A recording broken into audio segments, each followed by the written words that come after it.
My 22F, BF, 23M, mentioned that my friendship with my classmate, 24M, makes him uncomfortable. Am I being too dismissive? Hello, I have created this throwaway account because I am about to share a considerable amount of personal information. It will be a lengthy post, so please stay until the end.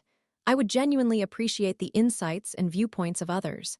My boyfriend and I have been struggling with this particular problem in our relationship for nearly 6 months and have finally decided to reach out to Reddit for advice. So here it goes. I, 22, female, and my boyfriend, 23, male, have been in a very serious relationship for slightly more than 2 years. We were very close friends for an additional 2 years before that, so we know each other quite well. We met during our undergraduate studies, as we were classmates, and began dating in our final year. We come from 2 distinct states, which has necessitated a long-distance relationship. After graduation, I relocated further across the country to pursue my master's degree, while he secured a job in the city where I originally lived. We have been maintaining this long-distance arrangement. It is important to note that both of us are extremely introverted and selective regarding friendships, with only about 2 to 3 friends with whom we can genuinely connect on an emotional and personal level. Everyone else falls into the acquaintance category. This situation did not concern either of us until now. I felt isolated in this new city, especially since he was busy with his new job. We are also involved in a very niche field that demands a lot from us, often requiring him to stay overnight or work during weekends. Weekends were our only time to connect online. Coupled with the stress of my demanding coursework, this led to a downward spiral for me. My class primarily consisted of individuals I could not relate to.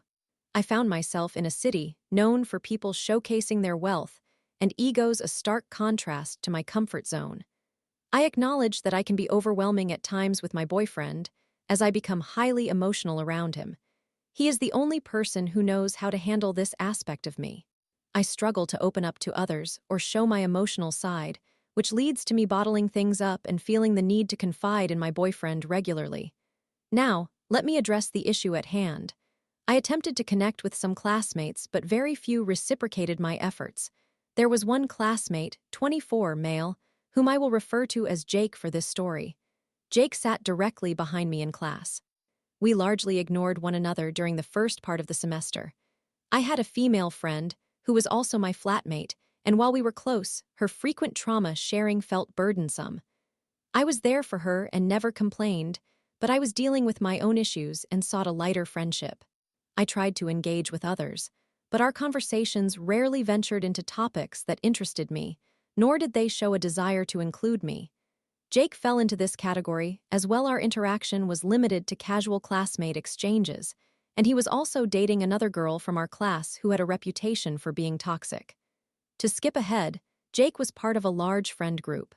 On one particular day, all his friends were attending a conference for a couple of days, including my flatmate.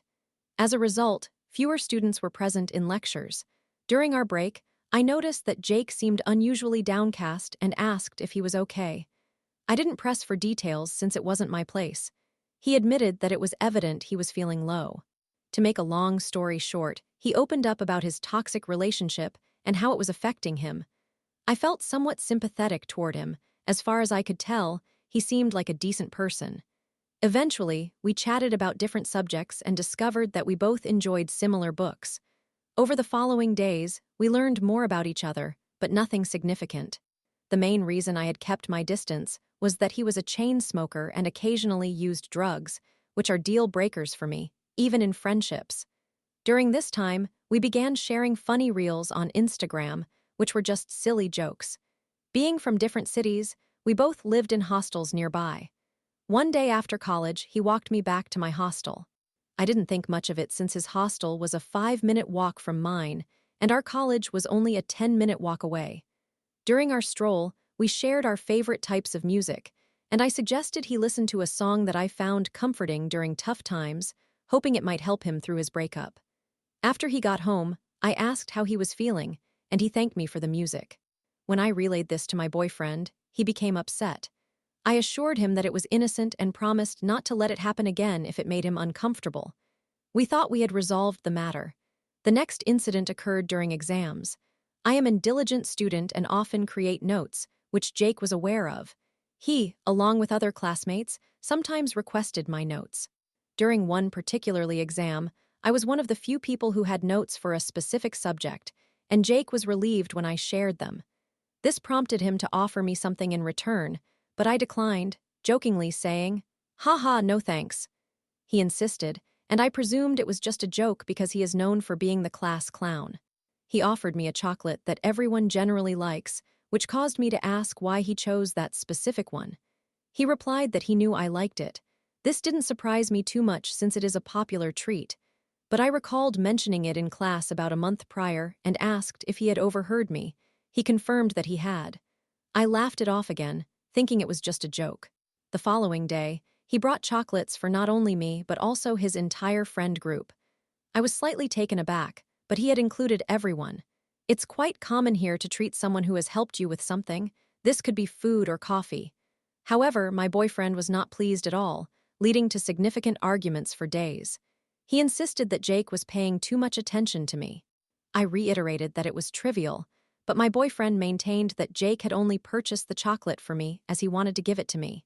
It's worth noting that Jake is an extremely sociable and cheerful individual, friendly with everyone, both guys and girls.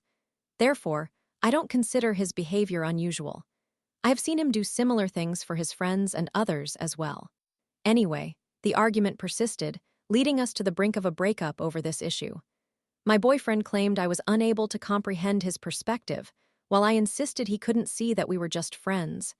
Additionally, we both have each other's Instagram accounts on our phones, enabling him to view the posts shared between us, which he found harmless. Following this, another incident occurred around Christmas and subsequently for my birthday.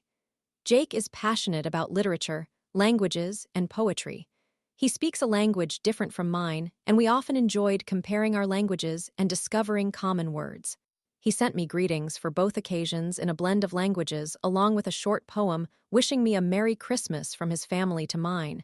And for my birthday, a simple, cheesy message where he hoped I would stay happy. He sent the messages late in the evening, and I jokingly asked him if he had forgotten. He said he did, only realizing after seeing my best friend's Instagram story. My boyfriend was not pleased with this exchange and wanted to know what Jake's wishes entailed. My boyfriend also disapproves of my using heart or hug emojis with other guys, which ignited a separate argument. When he saw the short poem format of the Christmas message and that I had jokingly questioned Jake about forgetting my birthday, he accused me of seeking validation from Jake's wishes, which I wasn't doing at all. I tried to clarify, but conflicts erupted once more. We continued sharing reels and seldom talked because I was anxious that further conversations would lead to more fights. The final incident occurred when I returned to college after the Christmas break. I had a challenging holiday since my home life is not ideal. We needed to report back to college to work on our final dissertations. Jake, aware of my return, asked how my Christmas had been since I did not get a chance to visit home. I replied that it had been enjoyable and shifted the conversation to discuss the dissertation. I mentioned that I was a bit worried about facing scrutiny. He reassured me that I would do well and shouldn't be concerned. When I inquired how he was so confident, he told me that from what he had gathered in the past year, I was very diligent and would complete any task assigned, regardless of the challenges. He worded this in a slightly poetic manner. At that moment, I was feeling particularly vulnerable since I had a tumultuous new year marked by a significant outburst from my mother. I don't open up easily, but it felt right to share with Jake, so I expressed how much his words meant to me and thanked him. I also shared that my mother had not treated me well this time, contributing to my difficulties. Jake responded kindly, noting that he could sense through my texts that I hadn't had a great time during the break. He jokingly clarified that he hadn't been stalking me, but had something he called spiritual stalking. When I asked whether this was similar to telepathy, he said it wasn't, but he would demonstrate it to me in person. He sent me a simple poem he had written previously about resilience, and emphasized that it is okay to talk sometimes, as we hold in our feelings, which can escalate negatively. I thanked him and assured him that he could do the same with me. I mentioned that I lacked friends and appreciated our connection due to his charismatic and upbeat personality. He said this made him shy. I remarked that I had often been told I radiate positive energy, perhaps explaining our bond. We also exchanged songs. The one he shared with me was in his regional language, which I didn't understand. He mentioned that I wouldn't be able to grasp the lyrics but would feel the vibe. I didn't listen to that song, as it was by an artist I'm not particularly fond of. All of this communication occurred through text. I made a mistake by not talking to my boyfriend about this exchange for some time, fearing that he would be upset. When he found out later, he shut down and wouldn't communicate with me for days. He would claim he was okay but would not really open up, which frightened me, as I felt like a stranger. I aimed to avoid this situation at all costs. When I eventually informed him about this exchange, he reacted similarly to before, expressing that he believed I had feelings for Jake beyond friendship, which I firmly denied. I love my boyfriend dearly and have no feelings for anyone else. We inspected that song together, and although the music matched my taste, the lyrics were somewhat questionable, which exacerbated my boyfriend's irritation. Still, I aimed to give Jake the benefit of the doubt, as he had mentioned the vibe rather than the lyrics. Now, I seek advice. I genuinely value my friendship with Jake since it takes me a considerable amount of time to connect with others, but I love my boyfriend immensely and am struggling to find a way to balance the two. Some additional notes. I spoke to Jake only once on a call concerning academic matters, which lasted over an hour and included jokes about our student experiences, during which my boyfriend was on hold. I had merely asked him to wait, not expecting it to last so long. I did update my boyfriend about the nature of the conversation. Our friendship has remained confined to the classroom, aside from that one time he walked me home. We occasionally text about books, share songs, and some jokes about our college life. My boyfriend holds the belief that men and women cannot simply be friends without some underlying motivation. I do not share this perspective, as I have enjoyed meaningful friendships with men in the past. I have attempted to forge friendships with women, but they often do not reciprocate. I attended an all-girls school and often behaved like a tomboy, which led to some girls developing a dislike for me. The one girl who has remained by my side is my best friend to this day. Throughout my life, I mostly associated with friends of my older brother. Even now, I have tried to befriend women, but my efforts have often gone unrewarded. I recently found 2 girls in my class with whom I thought I could become friends, but one has claimed she is entering a bad bitch era and ceased communication, while the other only reaches out when she needs assistance, which deeply hurt me as I was excited about finally making decent friends. My boyfriend disapproves of my relationship with Jake. He feels that our joking during our discussions crosses a line, believing that our interactions should strictly pertain to academic work and that any deviation is inappropriate. Thank you for staying with me through this lengthy account. My boyfriend and I would greatly appreciate any insights you might have. We are using this throwaway account, so feel free to direct questions to either of us, and we will respond. Thank you. Summary. My 22 female boyfriend, 23 male, is uncomfortable with my developing friendship with a classmate, Jake 24 male. Even though I see it as entirely platonic, my boyfriend believes Jake may have ulterior motives, which has led to repeated conflicts. Story 2. Aita for resenting my childhood friend. I, 20 female, have known my former roommate and childhood friend, 21 female, for 5 years. We had a truly wonderful and satisfying friendship during our teenage years, but as we have matured, her problematic behaviors have become much more apparent. My friend has consistently been someone who makes jokes at the expense of others, often targeting small quirks or peculiar behaviors that are either humorous or unusual. However, as we continued to share living space, her joking became increasingly cruel and, frankly, more disturbing. For instance, my mother passed away when I was very young, and I generally avoid discussing it due to the sensitive nature of the topic. As roommates, she naturally witnessed my struggles with grief, and while we would sometimes talk about it, she often interjected her own trauma almost immediately instead of simply listening to me. My roommate also has a strained relationship with her mother, yet she still reaches out to her daily and turns to her for emotional support. One day, my roommate and another friend were engaged in a discussion about her mother when, out of nowhere, the most inappropriate joke came out of her mouth. While bad jokes about deceased parents are upsetting, jokes about living parents can be even more outrageous. I immediately locked eyes with my other friend, who echoed my astonishment as we stared in utter disbelief. I initially dismissed it as a poor attempt at humor, but I found myself reflecting every day on how malicious that joke truly was, and how it completely belittled my mother's death and my feelings surrounding it. This troubling behavior persisted when she reclaimed her old cat from her brother's girlfriend, to whom my roommate had given the cat due to his unkindness toward her other cat. She decided to adopt him again and informed me that I would be taking care of him in my own room since her other cat and he did not get along, and she was afraid he would be mean to her other cat. I felt hesitant because she was providing me with no alternative, but I love cats and already have one, so I didn't mind having an extra cuddly companion. I instantly regretted this decision when I had to take a proctored exam in my room while caring for him. I left the room to gather some last-minute items, and upon returning, discovered her cat had splashed water all over my computer. I was furious and immediately informed her that her cat had ruined my computer and that I needed to have it repaired. She sat there in complete silence and did not apologize until probably 3 days later, after much pointless back and forth regarding responsibility. She never offered to cover the costs of the repair. Her problematic behavior continued as she displayed insecurity and prevented me from looking better than her when we went out, as she believed I appeared more attractive than she did. What happened to cheering on friends when they feel confident? Instead, she projects her own insecurities onto everyone before we head out so that she can feel better about herself.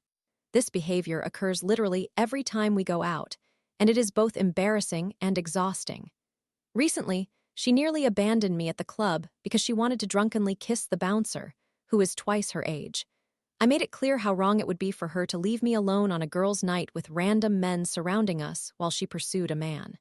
After this conversation, she pretended to dispose of her drink, and I followed her since I was not going to leave my intoxicated friend alone. However, she immediately attempted to sneak away to find the guy, mistakenly thinking I would not follow her. When she noticed I was still behind her, she rolled her eyes. I could excuse this behavior as drunkenness, but I have never deliberately tried to leave a friend behind without their knowledge to go make out with a man while inebriated. That is completely unacceptable. She prioritizes men over her girlfriends, and I have observed this repeatedly as she attempts to make me look foolish in front of every man she interacts with, including my romantic partners, which is truly repugnant. She either comments on my appearance or points out certain ingrained habits of mine that annoy her, all to present herself as the cool girl. Additionally, she speaks negatively about women she envies, mocking their bodies and personalities simply because she feels insecure. This behavior is incredibly awkward, as I can't help but think, she probably does the same thing when I'm not around, and it appears I was right. I later found out that nearly every time I confided an issue to her, she would immediately relay it to my best friend, who understandably informs me whenever I am being discussed and stands up for me. When I confronted her about this, nothing changed because, even though we are no longer roommates, my best friend still tells me she continues to talk about me whenever they catch up. We have started to laugh about it now since her insecurity and tendency to project her feelings onto others have become everyone's problem. The tipping point for me occurred a couple of weeks ago when I realized that during our time living together, she never once offered to pay for her share of the Netflix account we shared. She went so far as to create her own profile without even asking. I reached out to her as politely and respectfully as I could and let her know that there was absolutely no rush, but she needed to reimburse me for nearly a year's worth of Netflix, as she had never offered to do so. Honestly, I was already frustrated from her attempt to leave me at the club, and upon seeing my Netflix subscription charge, I thought, this is yet another issue I have with her. She never pays her fair share, especially when I cover for her expenses. She always finds a way to repay me less or in the most inconvenient manner. She reacted defensively and mentioned a Wi-Fi charge she claimed to have been paying by herself each month, which she had never brought up to me before. I told her it was unfair to raise something that she never disclosed, knowing that if I had been aware, I would have helped her. She knowingly created a profile on my Netflix, and after waiting for her to be a decent person and roommate and offer to pay me for her share, I finally contacted her. I explained that she needed to reimburse me for her half of the Netflix since it was not right that I was paying over $100 for something we both use. She reacted angrily and tried to find a way to avoid reimbursement, but I stood firm on my boundary and eventually got my money back. Now, I hear she is subtly posting about me on her social media, claiming she is not friends with unemployed people because she had to pay me back an unemployed person. She displays an incredible sense of entitlement and is fully aware that I have been struggling to find a long-term job since moving back home after our time living together. I am exhausted and plan to distance myself from her manipulative behavior because I am tired of questioning my own feelings in the wake of a draining friendship.